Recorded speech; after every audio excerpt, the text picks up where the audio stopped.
And we're back with WSJ Lunch Break. Breaking news, Punxsutawney Phil goes free after a narrow brush with the death penalty last week. Here with the breaking news is WSJ law reporter Reed Albergotti. Reed Albergotti, so many twists and turns in this case, I can barely keep up. Now, when we last spoke... It's really a saga. Yeah, Phil was on very shaky legal ground for his very poor prediction of an early spring. What has happened since? Well, apparently Phil has some very good legal representation because the prosecutor came out today and he said, you know what?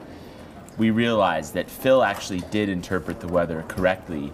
It was his handler who screwed it up. You and I didn't see that one coming. I didn't. I mean, we were thinking dementia for the groundhog. I thought perhaps climate change as a defense. I did not see the handler defense. Yeah, no, it was a great defense. Apparently the prosecutor just could not prove that it was actually Phil who actually made this poor prediction. I wonder what kind of precedent this sets, Reed. I mean, let's tap on your deep legal knowledge here. What kind of precedent would this set for other animals in the public eye?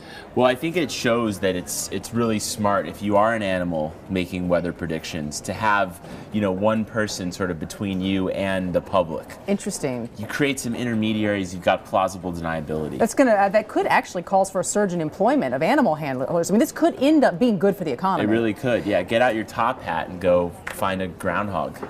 There you go. You said it first here. There was also quite a backlash to the Ohio prosecutor's indictment of Phil on Twitter and social media. But I'm wondering, and I wonder what you think, do you think he was worried about overshadowing the U.S. Supreme Court's hearings today?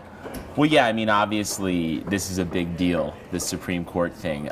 But I mean, is it as big a deal as Punxsutawney Phil? I know. I don't know. I'm not tapped into the the public's awareness like that, but I will say that it looks like he may have jumped the gun a little because he was really accusing Phil of some pretty harsh stuff. I mean, he was asking for the death penalty. And backing off, I mean, in this memorandum of support he wrote today when he dismissed this, he said, no one should consider this case all that unusual. After all, the majority in the U.S. Senate is represented by a donkey. The majority in the U.S. House of Representatives represented by an elephant. And there is a lame duck in the White House planning to turn loose an Easter bunny on the White House lawn. So, I think he's sort of backpedaling. I would not want to be an animal in Butler, Ohio. No, it's a very good point. You could really end up in legal trouble. All right, for what we know, Phil is okay for now. It's true. Reed Albergotti, your expertise is invaluable at the Wall Street Journal. Happy to do it You became a law reporter to make a difference. That's right. You did. That's Thanks right. for being here with us. Important stuff. All right, see you soon.